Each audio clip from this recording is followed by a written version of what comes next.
Imagine this. You are sitting completely still. To anyone looking at you, you look fine, maybe a little pale, maybe a little tired, but physically, you are rock steady. But inside the floor is dropping out. Inside, there is a buzzing, a vibration, a literal earthquake rattling your chest and your limbs that no one else can see. It feels like fear, but you aren't afraid. It feels like panic, but your mind is calm. It is the invisible earthquake. This sensation is one of the most pervasive, frightening, and misunderstood symptoms of adrenal insufficiency. It's the symptom that gets patients sent to psychiatrists instead of endocrinologists. It's the symptom that makes you question your own sanity. But today, we are going to validate it with biology, not psychology. We're digging into a recent deep dive from the My Adrenal Life community titled The Earthquake from Within. And we're going to explain exactly why your body shakes when your cortisol is low. I'm Chloe, and joining me to break down the mechanics of this internal tremor is Alex. It's good to be here, Chloe. And that intro, I think for a lot of people listening, that description of the floor dropping out just gave them chills because it is such a specific visceral sensation. And the tragedy of it is that it looks from the outside exactly like an anxiety attack. But biologically, what is happening under the hood is completely different. That's the big tension here, isn't it? The gap between I feel anxious and my body is mimicking anxiety. The article we're looking at explicitly states it is not anxiety. It is not panic disorder. It is a physiological response to endocrine failure. That is a heavy statement. Alex, where do we even start unpacking that? We have to start with the adrenal glands themselves. Most people know them as the stress glands, right? But they actually have two distinct parts that function very differently. You have the outer shell, the cortex, which produces cortisol and aldosterone, and you have the inner core, the medulla, which produces adrenaline, epinephrine. In adrenal insufficiency, or AI, the cortex is broken. It's not making cortisol, but, and this is the key, the medulla usually works just fine. It can still pump out adrenaline. In fact, without cortisol to regulate things, it often pumps out too much adrenaline. So you have a car where the brakes, the cortisol, are cut, but the gas pedal, the adrenaline, is stuck to the floor? That is the perfect analogy. And that gas pedal is what causes the earthquake. When you have adrenal insufficiency, your body loses its ability to gently regulate blood sugar and blood pressure. Those are cortisol's day jobs. So let's say you skip a meal, or you have a sudden emotional shock, or you just stand up too fast.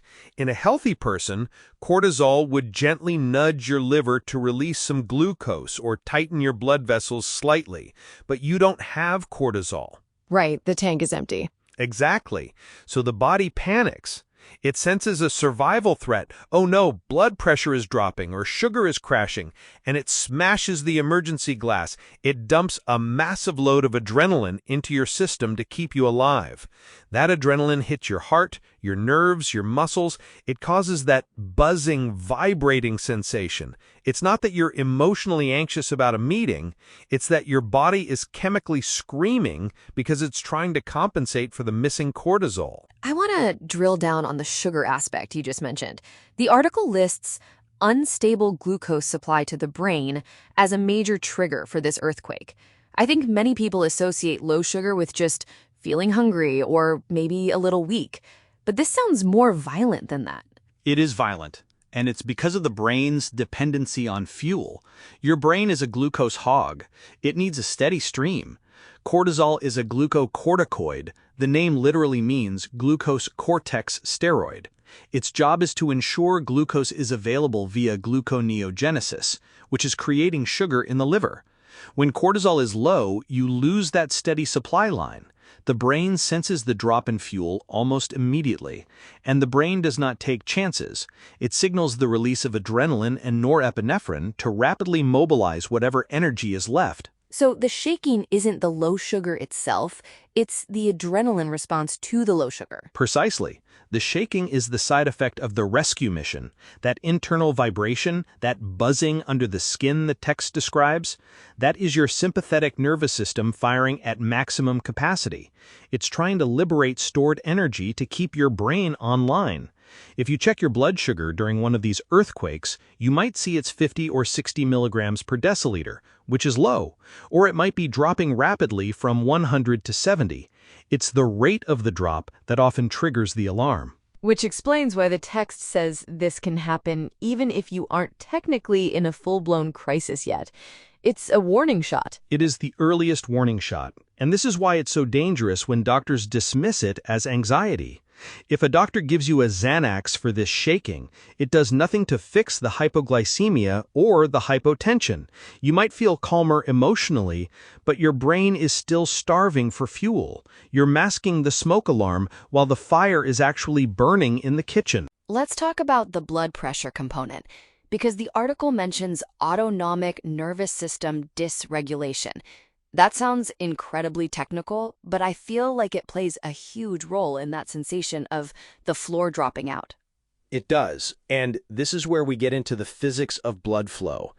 Cortisol has what we call a permissive effect on catecholamines. That's adrenaline and noradrenaline. Basically, cortisol prepares the blood vessels to respond to adrenaline. It helps them squeeze or vasoconstrict to maintain pressure. Without cortisol, your blood vessels are floppy. They don't have good tone. Floppy vessels mean low blood pressure. Right. Gravity takes over. Blood pools in your legs. Your brain gets less oxygen. So once again, the body compensates. It dumps more adrenaline to try and force those floppy vessels to constrict. That surge of adrenaline feels like a shockwave in the chest. That feeling of the floor dropping out is often a momentary drop in cerebral perfusion, your brain literally losing blood flow for a split second, followed immediately by the heart pounding as adrenaline tries to fix it. It's amazing how mechanical this is. It's plumbing and chemistry. Yet the text mentions that patients are constantly told, it's just nerves, you're just stressed. Why is this symptom so invisible to the medical gaze? Because standard medical training emphasizes the textbook presentation of adrenal crisis, vomiting, unconsciousness, severe hypotension. They aren't always trained to look for the subtle subacute signs of low cortisol that hasn't reached zero yet. Also, shaking is a nonspecific symptom. If you walk into an ER shaking, breathing fast, and saying, "I feel like I'm going to die," that ticks every box for a panic attack. Unless a doctor specifically checks your cortisol or knows your history of AI, they will default to the most common diagnosis, which is anxiety. And that leads us to the section on how to explain it. The article suggests using very specific language. Instead of saying, I'm shaking, saying, my body is releasing adrenaline because it can't produce cortisol. Do you think that linguistic shift actually changes how people treat you? I think it forces the other person, whether it's a spouse or a doctor, to engage with the biology. If you say, I'm anxious, they try to soothe you emotionally. It's okay, breathe, calm down. But if you say, my endocrine system is failing to compensate for a drop in blood pressure, you can't breathe your way out of that. You need salt. You need steroids. You need fluids. It shifts the problem from the mind back to the body where it belongs. Speaking of proof, the article brings up something fascinating, using wearables to track this. It mentions seeing elevated heart rates, drops in HRV, and temperature shifts. This feels like a game changer for patients who are gaslit about their symptoms. It's huge. We live in an era of data. Adrenaline has a very specific signature on a heart rate monitor. Panic attacks also raise heart rate, true, but in AI you often see these spikes correlate with postural changes, like standing up, which points to that autonomic issue we discussed. Or you see them correlate with time of day, like the late afternoon when cortisol naturally dips. If you can show your endocrinologist, look, every day at 4 p.m., my HRV crashes and my heart rate spikes to 120 while I'm sitting on the couch, that is hard data. That suggests your afternoon cortisol coverage is running out. It turns the subjective "I feel weird" into objective "my autonomic system is distressed." Exactly. Low HRV is a sign that the body is under stress, that the sympathetic fight-or-flight system is dominating the parasympathetic rest and digest system. In a well-managed AI patient, you want balance. If your HRV is constantly tanking, it means your body is running on adrenaline fumes because the cortisol tank is empty. So let's pivot to the solution. The article talks about the stress dose. For listeners who might be new to this, or maybe just suspect they have issues, what is a stress dose in this context, and why does it stop the shaking? Is it a sedative?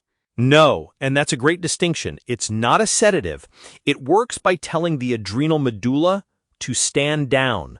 When you take the hydrocortisone, it enters the bloodstream and fulfills the body's need. It stabilizes the blood sugar. It helps the blood vessels hold their tone. Once the brain senses, oh, cortisol levels are back up, we are safe, it stops spamming the adrenaline button. The shaking stops because the emergency stops. It usually takes about 30 to 45 minutes for an oral dose to kick in, which is why the text suggests resting in a cool, dark room while you wait. The text also mentions salt and electrolytes, specifically for primary AI. Why is salt so specific to primary versus secondary? Primary AI, or Addison's disease, means the adrenal gland itself is destroyed. That means you lose cortisol and aldosterone. Aldosterone is the hormone that holds onto sodium. Without it, you pee out all your salt. Low salt leads to low blood volume, which leads to, you guessed it, low blood pressure and more adrenaline surges. Secondary AI usually comes from the pituitary gland not sending the signal for cortisol, but the signal for aldosterone comes from the kidneys, so it's usually preserved. However, even secondary patients can benefit from electrolytes during these earthquakes because hydration helps blood volume, regardless of the cause. That list of symptoms in the text that warrant a stress dose is intense. Nausea, dizziness, head pressure, emotional overwhelm. It strikes me that emotional overwhelm is on the list. That feels contradictory to what we just said about it not being anxiety. It's a nuance, but a vital one.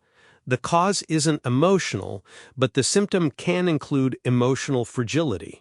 When your brain is starved of glucose and hammered by adrenaline, your cognitive resilience snaps. You can't think straight. You become irritable, tearful, or confused. We call it brain fog, but it's really metabolic failure affecting cognition. The text mentions difficulty holding a conversation. That is a classic sign of low cortisol. Your brain just doesn't have the energy to process language. It's like trying to run complex software on a laptop with 1% battery. Right, and the earthquake is the low battery notification flashing on the screen. I want to touch on the triggers mentioned: heat, pain, emotional conflict. It seems like the threshold for what causes this earthquake is lower for someone with AI than a normal person. Much lower. This is the concept of spoon theory applied to endocrinology. A healthy person has a massive buffer. They can skip breakfast, get stuck in traffic, have an argument, and their body just handles it. An AI patient has a very thin margin of error.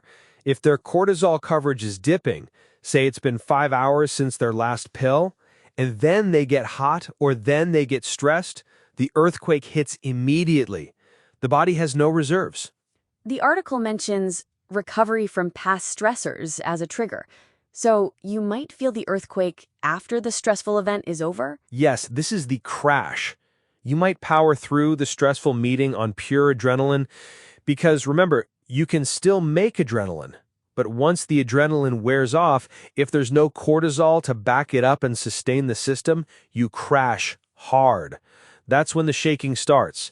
It's the cost of doing business with a broken endocrine system. This whole discussion really highlights why the community aspect, My Adrenal Life, is so important.